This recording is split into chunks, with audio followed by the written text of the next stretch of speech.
Find angles X, Y, and Z below. Now, the first angle I'd like us to look for here is angle X. If you look at this diagram properly, you will observe that this line AC is a diameter along with BD.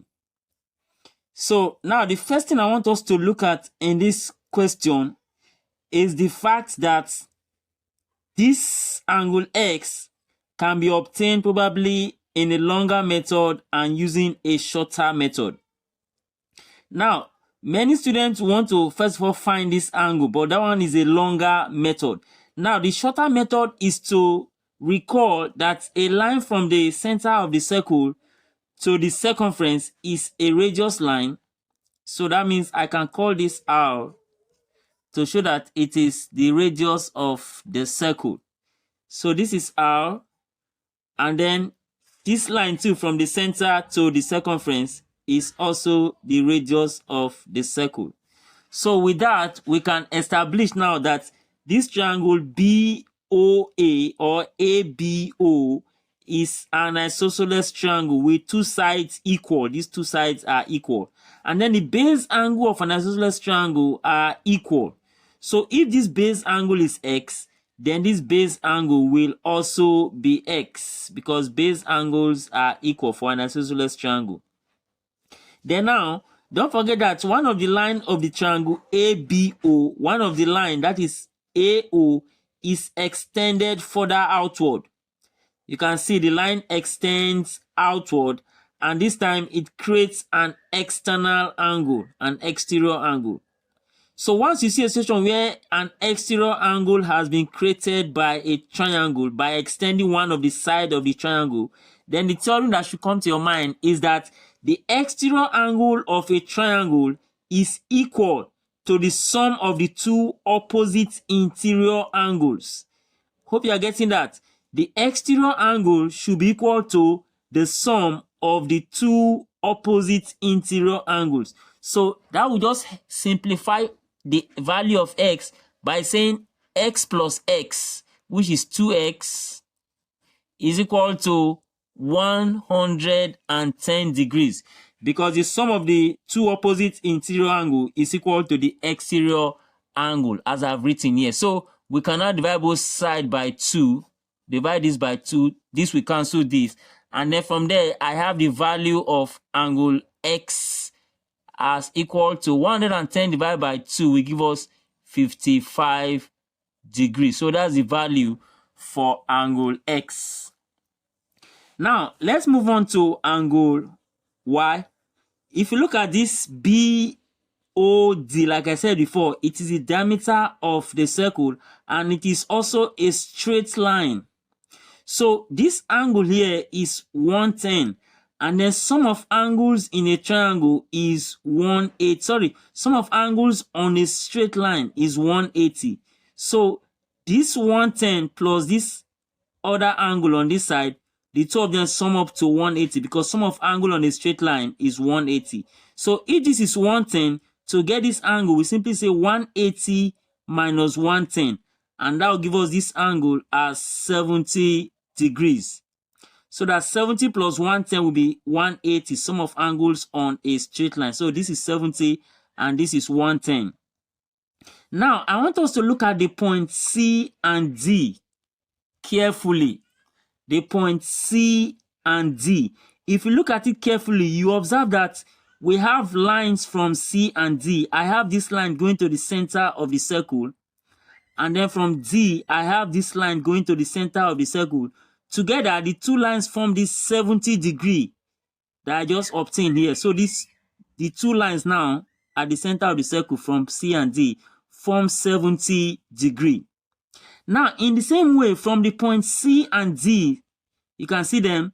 I have another two set of lines. This time, they are going to the circumference of the circle. You can see from C, I have this line going to the circumference of the circle. And from D, I have this line going to the circumference of the circle. And together, they form angle Y. So the theorem that should come to your mind now is that angle at center is twice that at the circumference.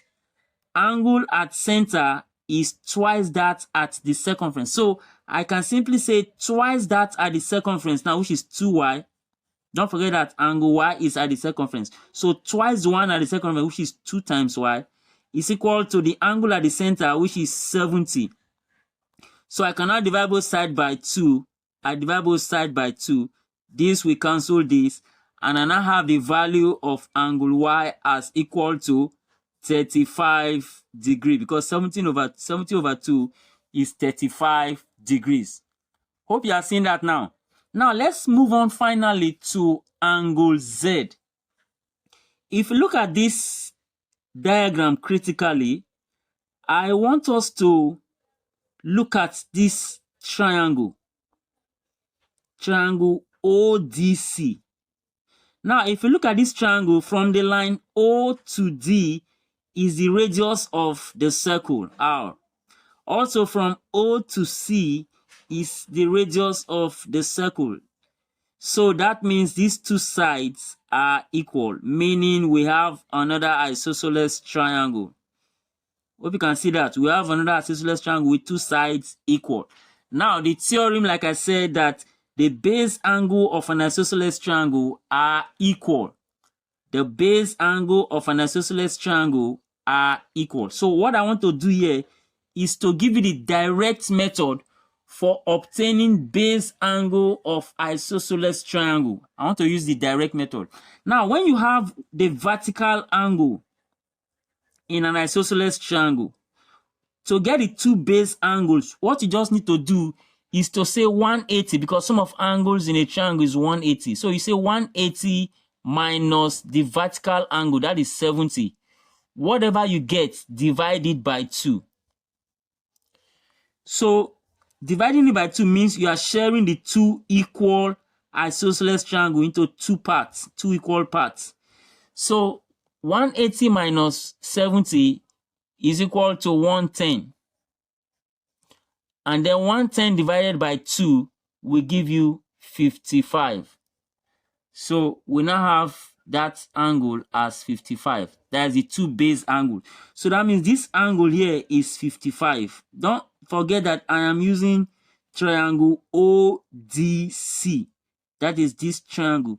So the two base angle, the vertical angle is 70. So one of the base angle is 55. The other base angle will also be 55. But a portion of this other base angle is already 40. So what do you now say about the remaining one to make it 55? So this angle to make it 55 will be 55 minus 40, and that will give us 15 degrees. 15 degrees. So you can now see that this angle, this small angle here, is 15 degrees. So that 40 plus 15 is 55.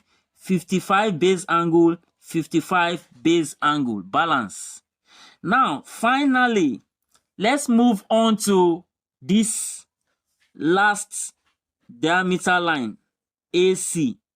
You can see this line passing through the center of the circle. The straight line is a diameter of the circle. Now, anytime you see a diameter of a circle like this, just trace a triangle that diameter line forms. And now I'm looking at triangle AEC. Hope you can see that triangle AEC. Now, once you have traced the triangle, what you just need to do is to watch out for the angle that is opposite the diameter line. That is the angle that is facing the diameter line. So if you trace this angle, you will observe that the angle that is opposite this diameter line now, which is like facing the diameter line, is this angle there.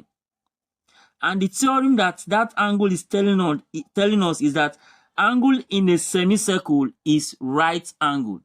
Angle in a semicircle is right angle, meaning that this angle is right angle, which is 90 degrees.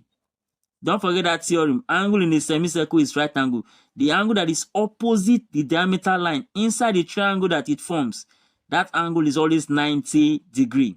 So now we have 90 degrees. Can you see that? We have 15 degrees using triangle ACE. I have 90 degrees I have 15 degrees and I have angle Z that I'm looking for. So anytime I have one of the angles in a triangle as 90 degree, then to find any of the other two angles, what I just need to do is to subtract one from 90 and it gives me the other. So one of them is already 90 and the sum of angle in a triangle is 180.